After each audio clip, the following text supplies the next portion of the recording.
Welcome to Laughter for All. It's the podcast with Comedian Nazareth. Well, hello, and welcome to another episode of the Laughter for All podcast. I am Comedian Nazareth, and thank you for joining me again. We've been off for a while. Yes, we've been off, and I've been gone, and it's so good to be back with you guys. I know you feel like something is missing when you're gone, but I was out of the country for 2 weeks with the family. And then before that, I was in Orlando doing a big conference at the Gaylord what do you call it, resort. And before that, the week before, I was doing shows. So it's so good to be back. Just to update you, tomorrow I'm doing a pastor's conference thing tomorrow in San Diego. And then this Sunday, I'll be back in Oceanside at Next Chapter Church doing the morning services. And the big event on the 22nd, July 22nd, we already have 1,450 tickets sold. They're free tickets. So, but we keep track. So, we still have about 300 tickets left to fill up the theater. So, if you want to get your free tickets, go to laughterforall.org.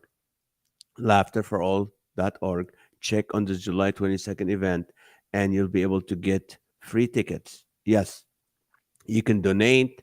It's not required, but they're free, and we make them free because we want everyone to be able to come and laugh.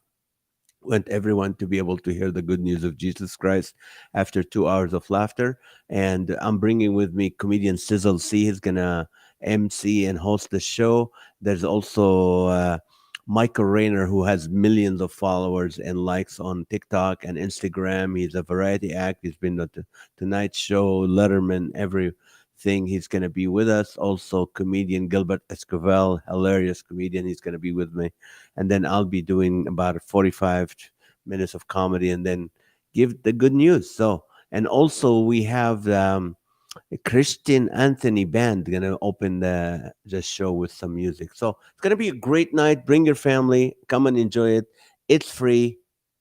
I took care of it because I want you to enjoy laughter because it's important, but also I want you to have a place where you can invite your friends and neighbors who would not come to church with you to come to this event, be able to laugh and be able to enjoy themselves. And at the same time, they get to hear the good news. We do this in California. That's my commitment to California. And we do about between, during COVID, we didn't do anything, 1 to 7 shows a year. We're doing 4 shows this year. So if that's something you're interested as a Christian who believe in reaching people for Christ, you go, wow, comedy is a great arena to do that, a great tool. Then you know what? Email me, contact me at info at Nazareth USA or info at laughterforall.org, and I will talk to you. If that's something you want to partner with us, that would be awesome. It's much needed. There's two types of people. There's people who complain about California, and there's people who want to do something about it. And I truly believe God put us in California to do something about it. If you're from other state and you go, man, California is doing down the drain, you can invest in Laughter for All because you know what? It's coming to you. As California goes, so the nation. Hopefully not, because a lot of good people left to Dallas and Nashville, and hopefully it will balance out. Anyway, that's not an issue. I'm excited to bring this couple. I love them. I've loved them for 20 some years, ever since they hired me. Well, not because they hired me, but they had something effective. We went to the Grand Resort in Mackinac Island where there's no cars, just buggies and horses. And they rented the entire hotel and they put a marriage conference. And man, it was great. I mean, to find a couple that both are funny, both are hilariously funny, and both are just spewing wisdom into marriages, just a perfect event. And every couple that left that grand resort that day was or that weekend were just they were hugging and kissing after the show. But anyway, let me officially introduce them. Jay and Laura Laffoon. They're regular people living real lives and experiencing the ups and downs of genuine marriage. They call them the marriage edutainer, educators and trainers. a mix of education and entertainment. They've been happily married for over 35 years, and they're not afraid to put their journey on display. Their mission to help busy couples like you stay happily married for life. They're fearlessly open about their experience and unravel the beautiful complexity of intimate relationship. See, we need that in the Christian life, because every time you meet someone, they go, "Oh, how is your marriage? Oh, it's doing great. Everything's perfect." You try to cover up for them to be intimate about it and open about it. That's great. They firmly believe that all married couples go through similar struggles and joys along the way. That's why they're here to bring humor, transparency, and entertainment in this podcast, giving you the permission to laugh with each other and the courage to keep growing together. Please welcome my friends, Jay and Laura. Hello. Hi, Nazareth. Hi there. How you Thank doing? you so much. Thank you guys so much for being on the show. It's so good. You guys are really, you know what? You guys say wise stuff. You just like there's no fluff in it. And so what I want to know before we start, I know you guys are in Michigan right now. It's 9:30. I appreciate your time. When did this hit you to go, wait a minute, our marriage is doing good or it's horrible? Let's go tell people about it and help them out. When did that start? We were in youth ministry. We were doing youth ministry together, and we were just got tired of youth. That's all there was to it. No, just kidding. No, he's not.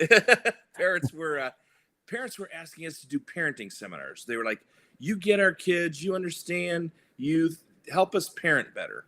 And so we started looking at parenting issues, and we realized that they're really marriage issues manifest with the kids. So you've got mom and dad aren't on the same page. They're struggling. And the kids, the little demons that they are, they're going to take advantage of this. And so we said, let's attack the marriage issues first, and then the parenting issues will come. And so we started researching and looking into marriage and marriage issues, and found that we had faced a lot of the same struggles that other couples do. And so we just started saying, well, let's tell our story, and our story will inspire others because they'll realize they're not alone. Well, So that was how it happened. What is your story?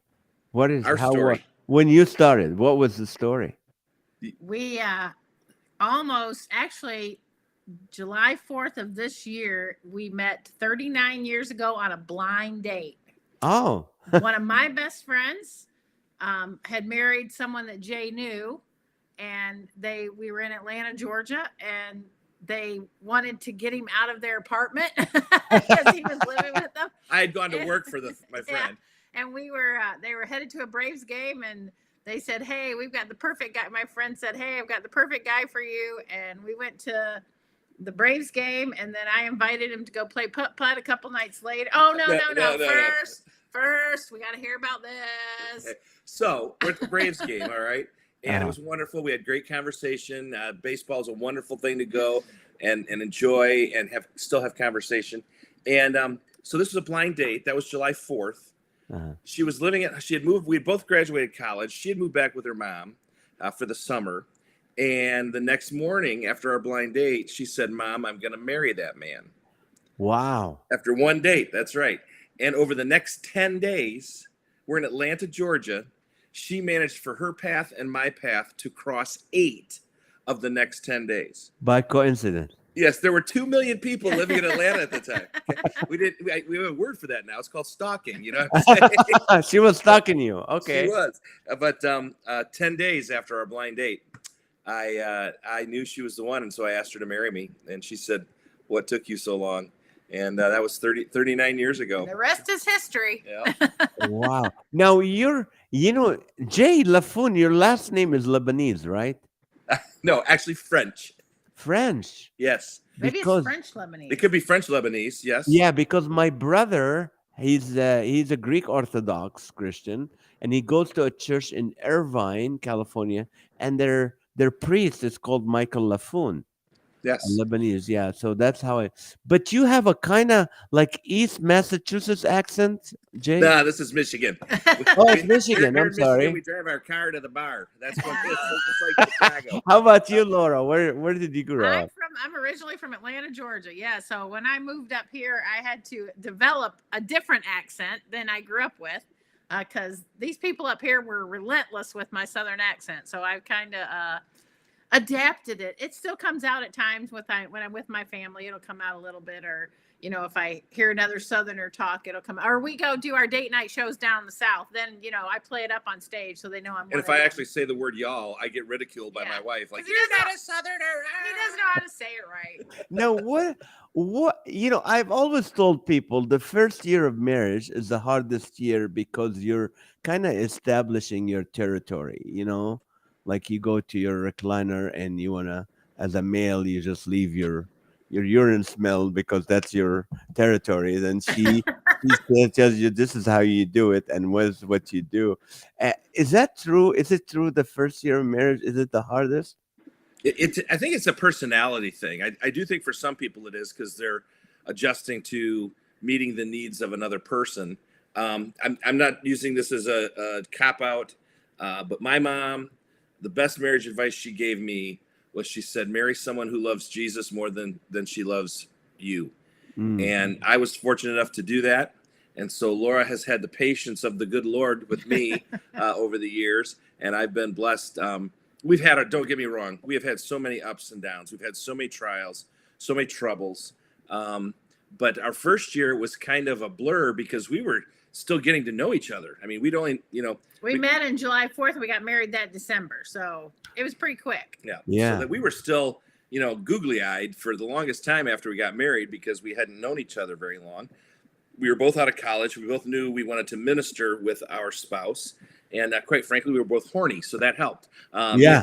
Say that almighty hormone was. But seriously, there is statistics out there that say year 1, year 7, year 14, they go in sevens, and so the 7-year itch isn't it's a phrase that they used to say, but it's a real thing, and usually it's because children have come into the picture, and then by year 14, which is another 7 years, those children have become adolescents, teenagers. And then 21, they're moving on, they're moving out of the house. So there's all these life changes that happen about every 7 years. You know what I noticed? I mean, just my friends, my kids, my daughter's 22 and my son's 24, 25. And right now, all their friends are getting married at 20, 21, 22. Is this because what Jay just said earlier? Is this part of it that they don't want to sin and they want to have sex, so they get married? Is this healthy? Is this right? What do you think? That might be true with a Christian young adult. I think non-Christian young adults aren't getting married. Right. They're living together. They're cohabitating. Those are statistics as far as more and more marriages are happening in their early 30s and mid 30s as they are to the young 20s. But I would say probably with young Christian young adults that they probably are getting married so they don't sin. But it would be naive of us to think that they may not have already. Right. Oh, so our son and his wife came to us between their junior and senior year of college, and they said, we love each other. We know we're going to get married. I've given her the ring. We just can't decide, should we get married the summer between our junior and senior year, or should we wait till after our senior year? And I just, truth is truth. I spoke it to him, and I just said, well, here's the deal. If you get married between your junior and senior year, you will most likely have financial struggles because you're in college still. If you wait and get married after your senior year, you will have sexual struggles. So you're going to have struggles one way or the other. You need to choose which ones you want. And my son was like, I'll eat ramen. We're getting married. But what was interesting is this. When they got married, they emancipated themselves from us and from her parents because they were now married. And so they got more financial aid to go their senior year. They ended up being better off financially than they. Now they weren't well off, thought. but they were better off than they thought they were going to be. So that was kind of a blessing. And I do think for some people, no matter what the age, when you know when you know.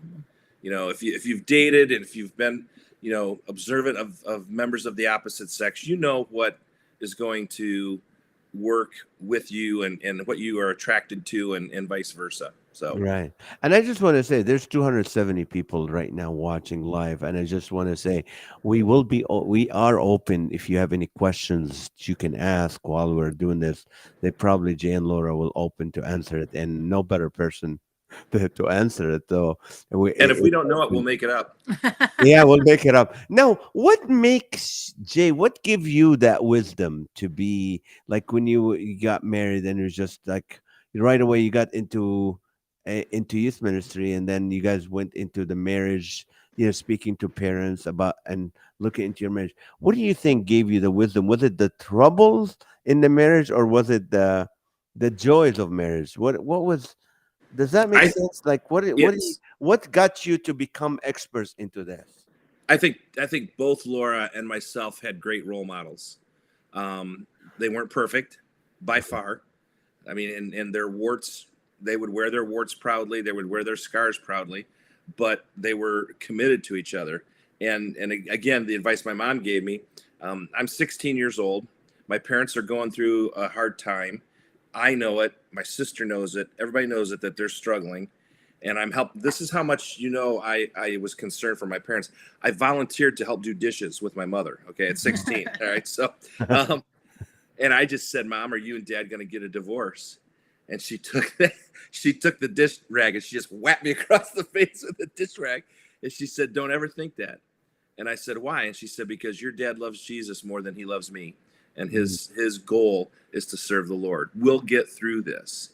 But, we are going to have struggles and trials. Laura's dad was sick her entire life. 4 heart attacks, 3 strokes, 3 strokes, diabetic, polio. He had everything.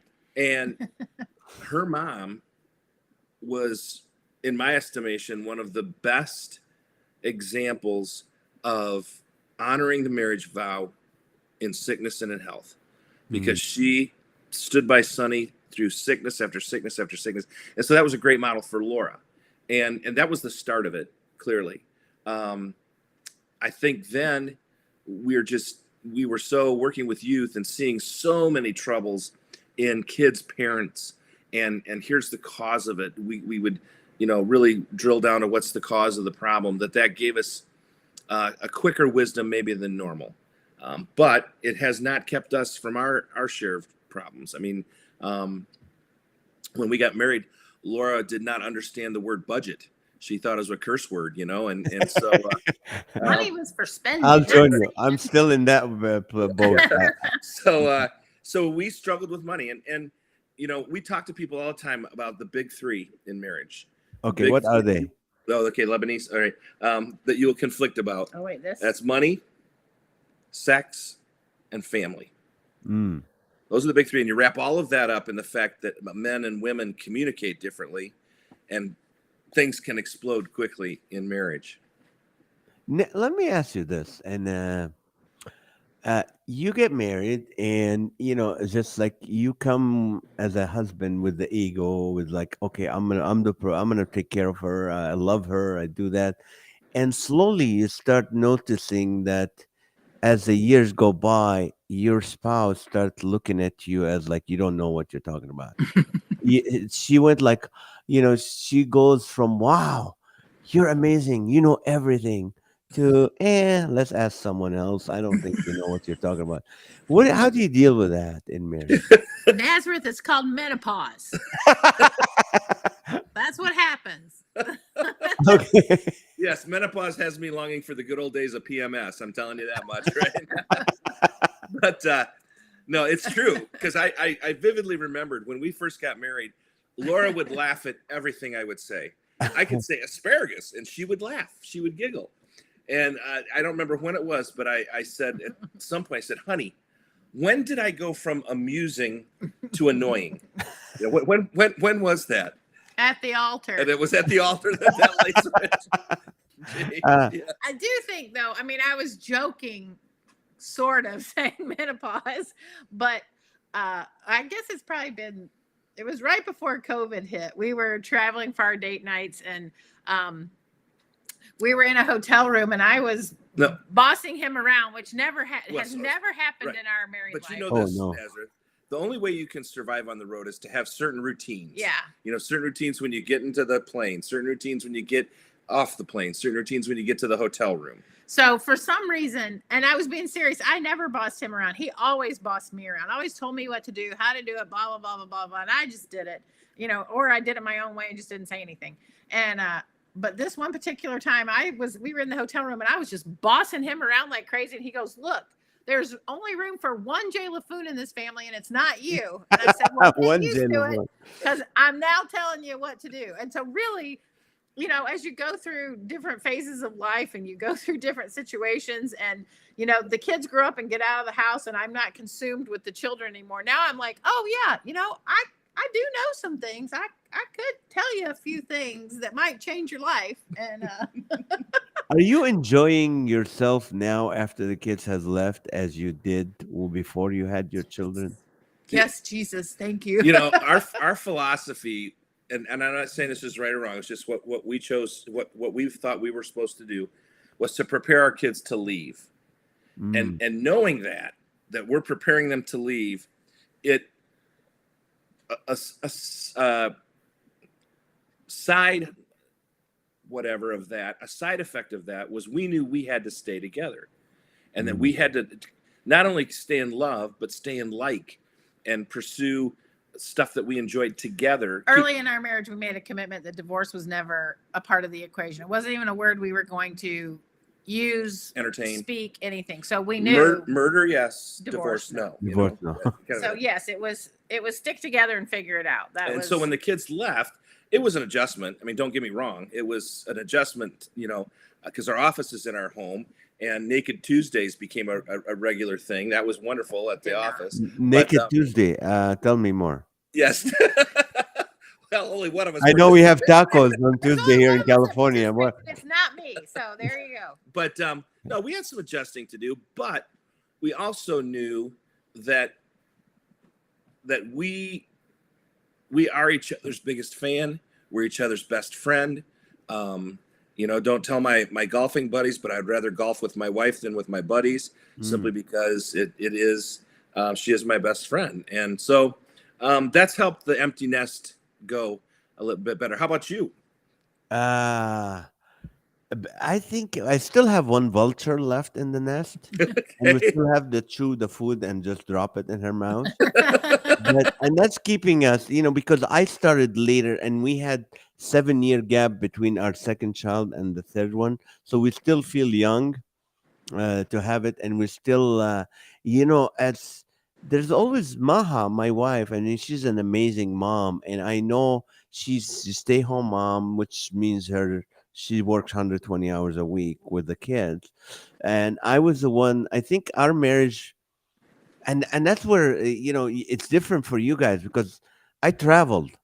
And when you travel and you come home, you're so excited to see your spouse again.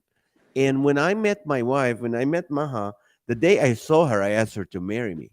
And I went to the Gaza Strip. I wasn't planning. I was doing business for my dad. Saw her, asked her to marry me that day. And then 5 days later, we're engaged. And then I came back to the States. And for a year, we talked on the phone. Mm-hmm. And that became our way of communicating. Is like we're always on the phone talking to each other.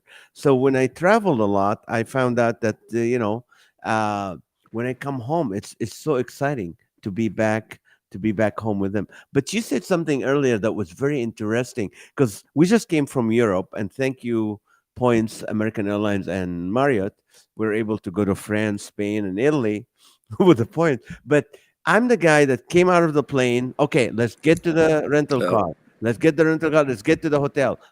And they're like, relax, we're not working. But you're right. You established some routines, and it became frustrating for them, for me to be able to try to be on the spot. Like, let's go, let's do this.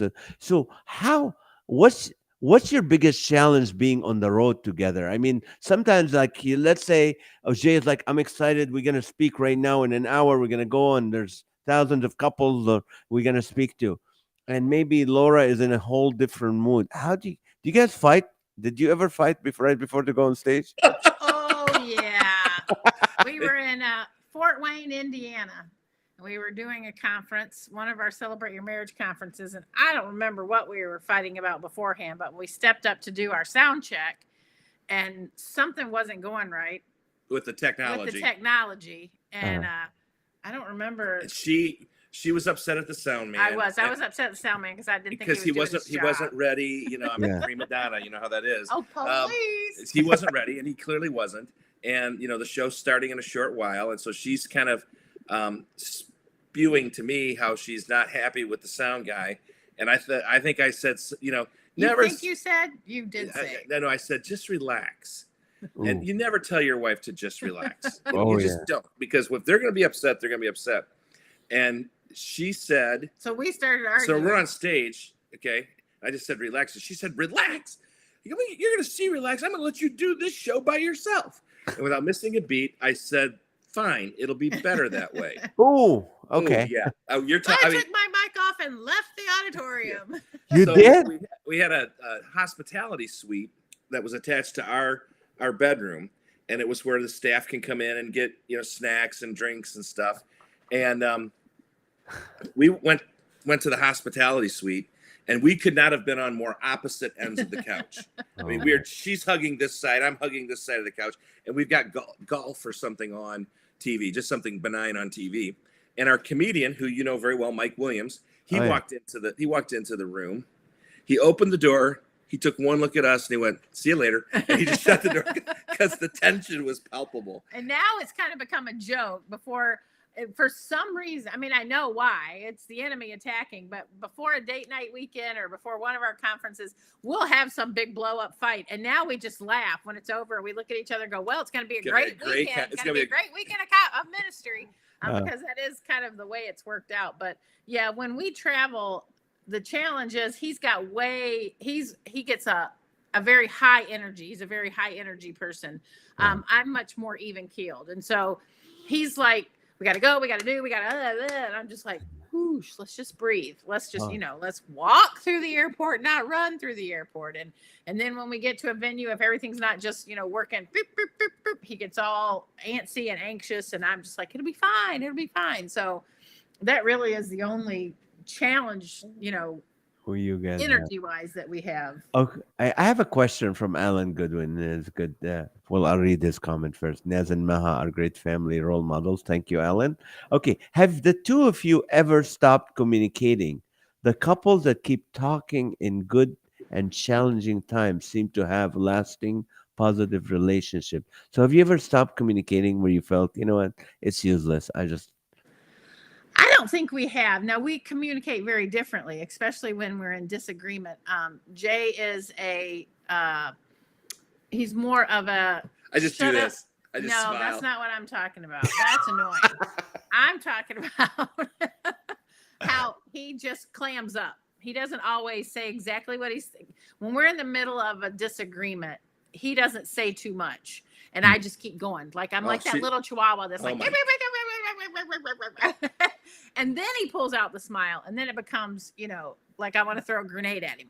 But it really is. We express our emotions differently, but we don't ever stop communicating. And we might take a break. We might walk away from it for 5 or 10 minutes, but we always come back to it because you've always got to come back to it. You have to come back and talk about it because this person is right. If you stop talking and you stop communicating, the number one indicator of divorce is apathy. It's you just don't care. And so you quit talking, you quit communicating. You may argue a lot, you may bicker a lot, but that shows that you still care about the relationship and about the marriage. So that being said, in our coaching program, one of the things that we coach is that proper communication doesn't have to be perfect communication. And so take 15 minutes a day of uninterrupted conversation. It may be silly. It may be about, aren't the flowers in our garden looking great this time of year? But set aside that time, make an appointment like you would for anything else, be it first thing in the morning, after dinner, late at night. And when I say uninterrupted, I mean no screens. No phone. No screen. 15 minutes. It's 15 minutes. But you will be amazed what that does for your marriage, because then you'll end up not talking just about some of the flowers in the garden or the lawn needs mowed. You'll be talking about, boy, did you hear what the pastor said this week in church? How are we going to flesh that out in our lives? Or how are we going to help our neighbor who's lost and doesn't know Jesus? And then you have those great communication times. Chuck Swindoll, the author and the pastor, I love him. He had a practice. He would write 500 words a day. Sometimes it was great 500 words. Sometimes it was a terrible 500 words, but he did 500 words a day. And this is the same premise. 15 minutes of uninterrupted conversation in a day will keep those communication lines open. Speaking of pastors, Jay and Laura, a lot of times you see the pastors on the pulpit, they're always like acting like their marriage is perfect. And I think a lot of Christians sometimes they don't open up about the problems they're having and stuff, fear of like being judged as they're non-believers or they don't have enough faith and all that. How do you deal with that? It's just I feel in a way I feel badly for pastors because they're in kind of a catch-22. We've had a number of pastors say to us, they'll call us, they'll book us, they'll start promoting the date night, and they will literally have parishioners coming up to them saying, "What's wrong with your marriage? You've booked this marriage thing. What's wrong with your marriage?" And it could be that there is something a little off because they're human, or it could be that I just see there's 35, 50 couples in our congregation who are on the brink of divorce, and I want to try and do something to stop it. So we try and give grace, but one of the things that we're working on right now, we've been interviewing a lot of pastors on marriage in the church, and not marriage in their church, but marriage in the church, big C, and asking the question, what do you think the state of marriage is in the American church? Not one answer was positive, not one. And some of them were quite frightening. One actually said they're hiding. Marriages are hiding. They're hiding from the truth. They're hiding from the fact that they don't have a healthy marriage. And, the bottom line is Satan doesn't want us bad. He wants us busy. Because when we're busy, we get distracted from the important things in life. And I think that you're married outside of Jesus, your marriage relationship is more important than your kids. More important than your job, more important than anything else. You got to get it right here. And we don't always get it right, but that's what you strive for. What do you do when the married couple, they have a child that may be special needs or a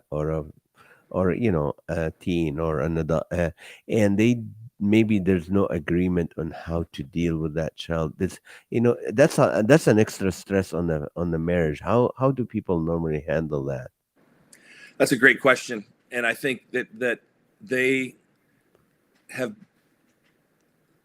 an understanding of grace that the rest of us don't, because they are in a position where they have to be full of grace all the time. And I would say there's a lot of situations in having a special needs child, or maybe your grandparents raising your grandkids because your children are addicts and can't take care of their own kids, whatever those situations might be.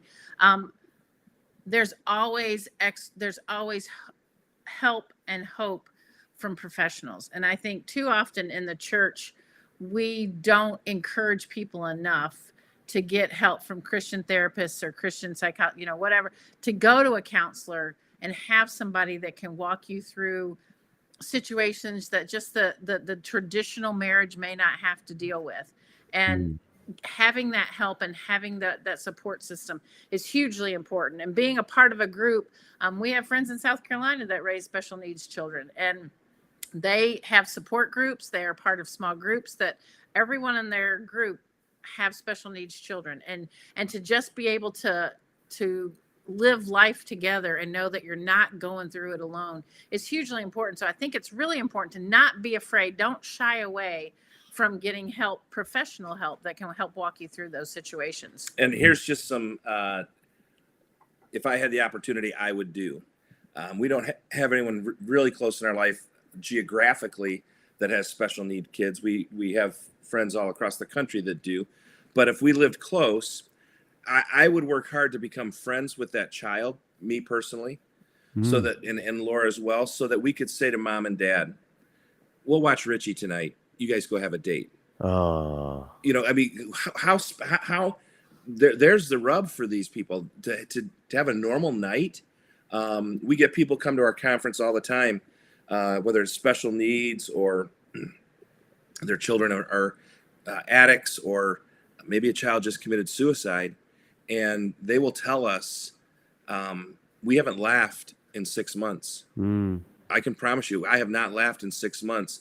And to sit here away from the problem for just a short little period of time, to be able to just take a deep breath and laugh and have fun, was a gift that we'll never forget. And I think we can give those kind of gifts to our neighbors and our family and our friends that are close, that we can step in and say, go take a date. In fact, here's $50, or here's a gift certificate, or whatever. Have the date on us. We're going to watch Richie so that you guys can go have some alone time. And I think if more of us did that, A, those special needs parents would be blown away and grateful, but B, the world would start seeing Jesus, you know, because those are Jesus moves. And the Lord shines through that stuff. To those who are watching and listening, this is a great advice if you know a family with a special need child or someone to do that. That's really amazing. Question, and Laura, how do couples deal when one of the partners has depression and anxiety that wasn't revealed early on in the marriage? Yeah, honey, how do you deal with that? Jay does not suffer from depression, but man, he suffers from anxiety. And we didn't realize that till our daughter was suffering with anxiety, and realized that they're like two peas in a pod. And then he could identify that is exactly what he was dealing with, was anxiety. And you Nazareth, really have to. I can't count how many times in our marriage this woman has talked me off the ledge, and not, I don't, that was a metaphor, not in real life. You know what I'm saying? It's just, I'm overreacting. I'm catastrophizing the situation. I'm getting all up in my own head, and it's just going crazy. And she's got that calming effect. And I think, again, that's not a cop out, but that's a gift from the Lord that she has. And if you have a person, if you're married to someone and you can't be that person for someone, then you do need to find professional help. Because I think he asked me, how do you deal with it? Yeah. I think that was what you did, was ask me. Yeah, I was waiting for you to talk. Okay, all right. But that's the way it goes. Yeah. So tell him, how do you deal with it? You do have to realize that we have, our neighbor is the president of our hospital here. And we were talking about, as you do when you get with doctors and stuff, we were talking about, if your liver isn't right, you have liver disease. If your heart's not right, you have heart disease. And it's the same thing when you have anxiety or you suffer from depression, you have a disease of your brain. And understanding that is something that your spouse can't always control. One thing I never understood about Jay early on was he would always say he has claustrophobia. I have claustrophobia, and I'm like, you're just a big wuss, whatever. It's not a real thing, blah, blah, blah, blah. And we were on a plane. Whenever we fly, he has to have the aisle seat. And again, I just thought it was like some control thing. He had to have the aisle seat. And I always got the middle seat to somebody else that was sitting in the, in the window seat. So I'm always stuck between two people. She's always stuck between two fat guys. And I will never forget, they switched our tickets, and he ended up in the window seat. And then I was in the middle seat, and somebody else was going to be in the aisle seat. And he was going to totally not take the flight. I'm not going on that plane. I'm not getting on that plane. We're going to get different tickets. I don't care if we lose $500 each. Blah, blah. I mean, he just went off on this tear. And then I realized that this was a real thing for him. Yeah. That claustrophobia is a real fear for him. And it wasn't, I don't like tight spaces either, but, I'd love to do an escape room. He would never, ever, ever do an escape room. And it's the same with his anxiety. So you have to understand that these are real fears. They're real feelings. Whether you think they're real or not, it's because you don't have them. I don't have those anxious thoughts. I don't have, crippling claustrophobia. But drive across a bridge. Oh, don't and do my that. hands have got to be on 10 and 2 or she's screaming at me. And so we each have our own quirks. We each have our own things that we deal with. And so being the spouse, that you have to understand that these are real to your spouse. And you have to give grace, and you have to give mercy. and you just ask Jesus to help you say the right words and do the right things. Yes. I know you guys wrote a book, 52 Ideas for Dating, which is I want to get to. But before I do that, can you guys explain to people what is the Celebrate Your Marriage event? What is it like? Because I know you say music and laughter and but what is it? So we've actually got two different events. One is our Celebrate Your Marriage conference. It is held every year at Grand Hotel. That's what Nazareth has been to. On Mackinac Island here in Michigan. It's a summer-only hotel. It's only open in the summer. It's got the longest porch in the world, over 2 football fields long, overlooking the Straits of Mackinac, which is where Lake Michigan and Lake Huron connect. 400 rooms in the hotel, and every room is decorated differently. So you're staying in a unique. So it's just this beautifully romantic place, and that is a 2-day, 1-night conference where we bring in special Mike speakers. Williams. Pardon? Mike Williams, not Nazareth. No. You live in California, but nonetheless, and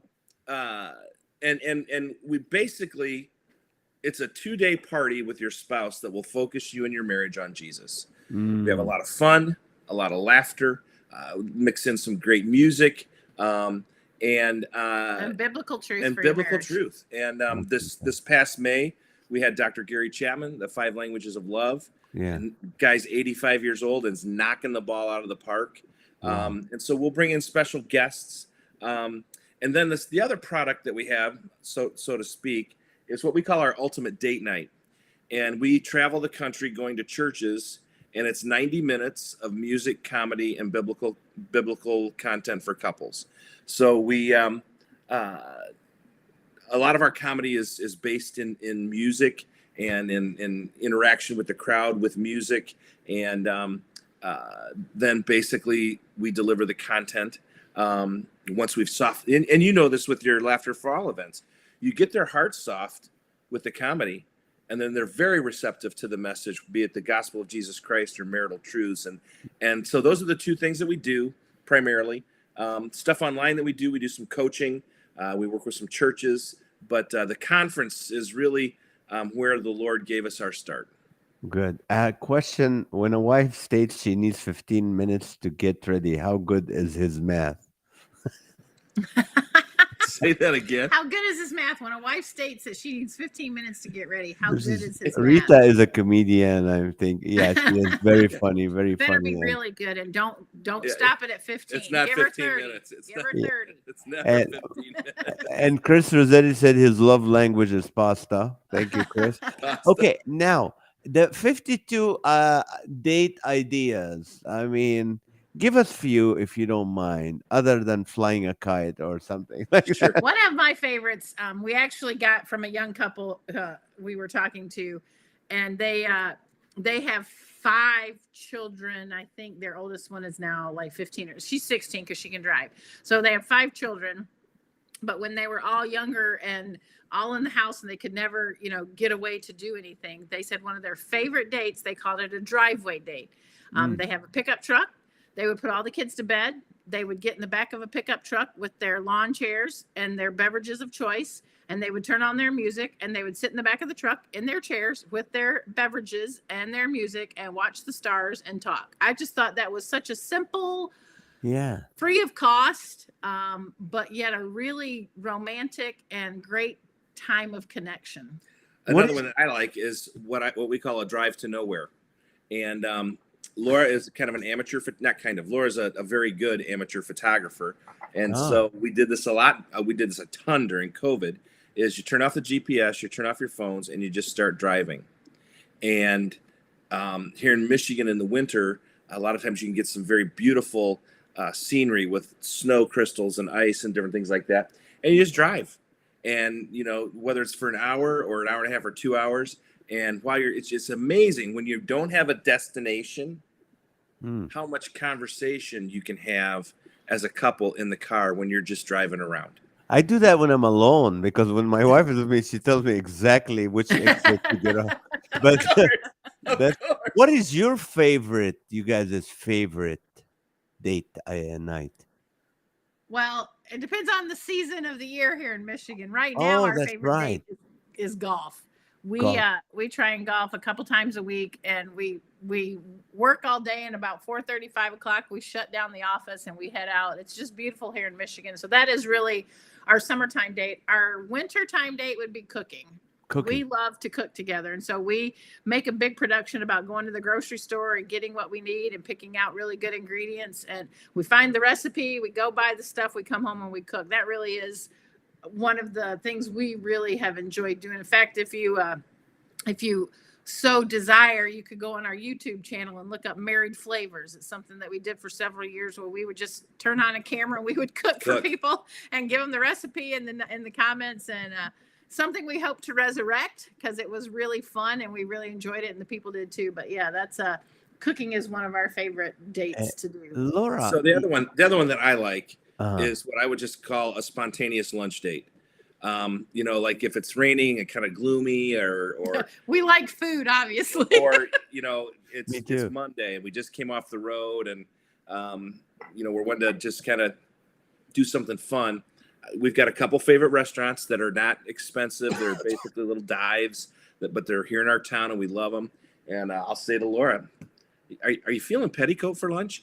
It's a place called Petticoat Junction. It's a truck stop. It's a truck stop, but we love it because we can go there, get we split a club sandwich, and it's just a little fun thing that we do together. It's not this big romantic thing, but Laura's love language is quality time. So if I suggest, hey, let's just you and me go out for a quick lunch, she's like, oh, you're the best man ever. I don't say that, but yeah, it's implied. She doesn't say that because her spiritual gift is sarcasm, and she would never want to say anything nice. Laura, you have friends who are single, and when you talk about marriage and healthy marriages, or maybe they're divorced, maybe they've never been married, or how do you your excitement about marriage, and you're talking about marriage, but you have those single friends. What do you say to them? How do you encourage them? I don't know that I have any. Well, I do. We have your single sister. My sister's almost 60, and she's been single her entire life, never been married. My brother is. And her brother's divorced and single. The Apostle Paul was clear. If you're single, count it as a blessing. So I know coming from a marriage coach, that's really surprising. That ruins your career, marketing. But no, we have because we have close family that is single. We have to be sensitive to Mother's Day for my sister, because she's never going to be a mother. We have to be sensitive. We're going on vacation later this summer with her family, and Tom's going to be the only single guy there. And so we want to make sure that we don't, but what we can tell them is, it's just like people that are going through seasons in marriage. This season may be short, or it may be the rest of your life. We don't know, but we're called to make the best of the season that we're in, and to trust the Lord that He's got us in the season that He wants us in. And that's hard. That's hard news. I mean, there's nothing fun about that. But it is, it is the truth. Right. Now, you wrote a book about fatherhood. I'm sorry, I didn't hear you, Nance. The book about fathers. Oh, yes. Dad night. Yep. Dad night. Yeah, the ultimate dad night. 75 activities for dads and kids. And the book is pretty cool. We broke it down into age ranges, price, time, effort. Is this going to take a lot of effort, or is it going to be pretty easy to do?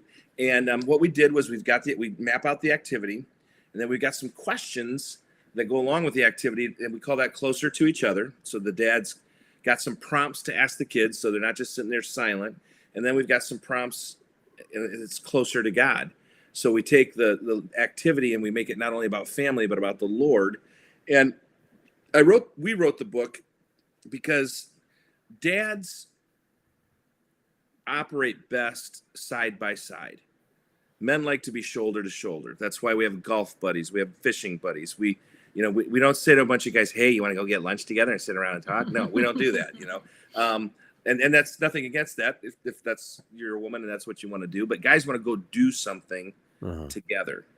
And making memories is one of the best gifts you can give to your kids. So we wrote this book.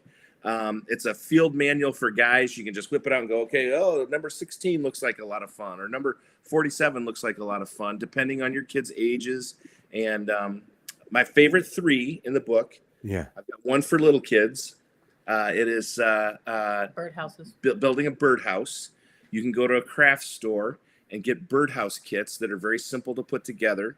You don't have to be mechanical. You paint them, you place them a place in your yard, and you watch the birds come. For the middle-aged kids, the 10 to 12-year-olds, we just call it ninja training. And you haul stuff out of the garage and you make an obstacle course in the backyard. And you time them and you have contests and you can see who does it the fastest. And then for the older kids, my absolute favorite one is axe throwing. I don't know if you're familiar with this, but there are now axe throwing parlors all over the country. They're like bowling alleys. You have your own little lane, and they teach you how to throw the axe, and you have contests. And you know what 17-year-old is going to go, oh, this is boring. You know, I'm throwing an axe like you know, back in the olden days. And so it's a fun book. It's designed to help dads get creative and not just do the same old thing with their kids. That's a great. I wanna order one. Is this on Amazon or should we go to Jay and Laura for that? It's on Amazon. Yep. But you can also go to Jay and Laura. Yeah, I would rather. I always tell my listeners and viewers, go to the author's site and buy it. You don't want to go to Amazon and then you get $2 or $1 and they get the rest. So 25 cents. 25. Yeah. Oh yeah, I'm doing better. Okay, so that's. What was your biggest fight in your 30-some years? What was that about? Well, I can tell you our first fight, and then maybe we can think of our biggest fight. We were engaged, and there used to be a Bill Gaither, the musician. I know him. Yes, I worked with him. A program called Praise Gathering in Yep. Indianapolis. I did Indiana, actually. I did the convention center. Yes. Yep. And we were engaged. It was the fall of 1984, and my parents thought it'd be great if all of us went to Praise Fest together so they could get to know Praise Gathering so they could get to know Laura better. So they rented a suite of rooms. So, you know, we weren't sleeping with each other. And we went to Praise Gathering and we went to a couple of the things. And then Laura and I said, you know what, we're good. We're going to stay back and relax in the room and watch some TV. Now, you got to remember, this is 1984. We didn't have many convenience stores back then. At least not in the downtown Indianapolis area. Downtown Indianapolis. And Laura has a penchant for chocolate. And so we're sitting here watching TV, and she said to me, I am in the mood for some Oreos. And earlier today in the hotel gift shop, I saw that they had some Oreos. Would you go get those? And because I'd like some. Being a good future husband, I'm like, you bet, dear. So I bipped down to the hotel store. This is 1984. There's 6 Oreos in the package, and it's $3.52. Right. Okay. $3.52 for 6 Oreos in 1984. I came back up to the room empty-handed. That was when the fight began. That was when the fight began. And the classic, so I'm not worth $3.52 to you. And I said, no, you're worth $1 million, but the Oreos aren't worth $1 million. I didn't realize then I was marrying a cheapskate. Yep. So that was our first fight. And it was, I mean, doors were slammed. And it was, but I would say our biggest of those 3, money, sex, and family, our biggest fights or disagreements are about family, raising kids, boundaries with extended family. And you know, the money thing, she's great with money now. She operates with a budget. Sex, we had some challenges early on because, like most men, I thought I was going to have sex every night, and you know, Laura wanted to have sex in June. But it was really you missed it when you bring kids into the world, and you realize that you're coming from 2 different families that raise kids 2 different ways, and now you've got to mesh that. There were a lot of arguments about that, and then boundaries with primarily my side of the family. Wanting to be They're overly. just always there. They live 2 miles down the road. They're always there. So that's what our biggest arguments are about. Yeah, that's the biggest challenge, family. A lot of people don't, understand that. It's like not. It's because family is their family. You've got to love them. You've got to have them be a part of your life. But doggone it, they're crazy. Right, because you know what? Sometimes you have your family and you think they're normal. All your life you think that's normal. Then you have the spouse who's new, it comes from the outsider, and go, they do this, that's weird. They do that, that's wrong. They do that, and your first years is like, no, don't be talking about my family like that. But then after a while you go, I think you're right. I'm weird too. I do the same thing they do. And you're right. You said to put boundaries into the marriage into the family, the extended family, so they know what. Yeah. And I think for me and Maha, I think financial hardship in the beginning, and also being Middle Eastern family and all the family around, that's kind of drew us closer to each other. Because the minute I got married, my thing was, my wife, I'm one with my wife. I'm on her side, right or wrong. Wrong later, we'll talk about it, but right or wrong, I'm on her side 100%. And that kept us, just I have a great, I have to say, I have a great marriage. I love my wife so much. It's been almost 27 years. In August 10th will be 27 years. We're in love. We're great. We have great communication, and I give her the credit for that. But this is funny. We have 4 minutes left of the show, so I want Laura to tell the viewers who are, yes, Laura first, and then I'll get to you, Jay. There's ladies going in their marriage. They're hanging with a thread, and that thread is Jesus. They're waiting for the Lord to do something. It could be alcoholism with their husband, could be their whatever it is, they're walking away from the Lord. It could be anything else, maybe health issues. What do you say to these women who just give them some hope, Laura?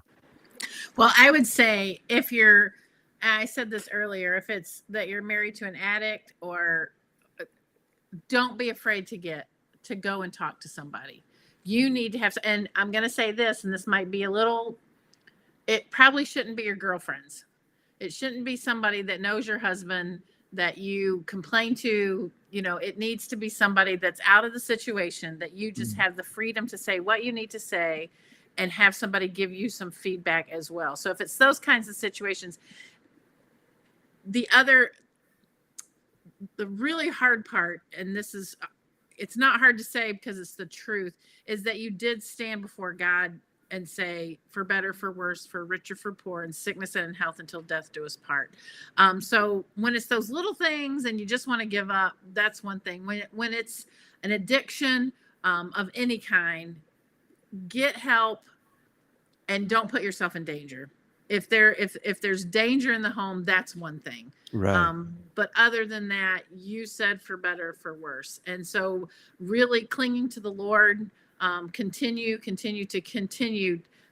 to lift up your husband to the Lord, to pray for your husband, whatever that might be. Pray for him and realize that, the Lord hears your cries and there is hope. We just have to take each day one at a time. Right.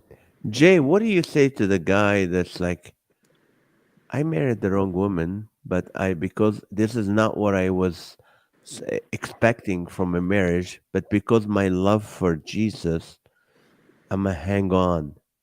And, she doesn't respect me. She doesn't appreciate me. She doesn't do that. What do you say to that man?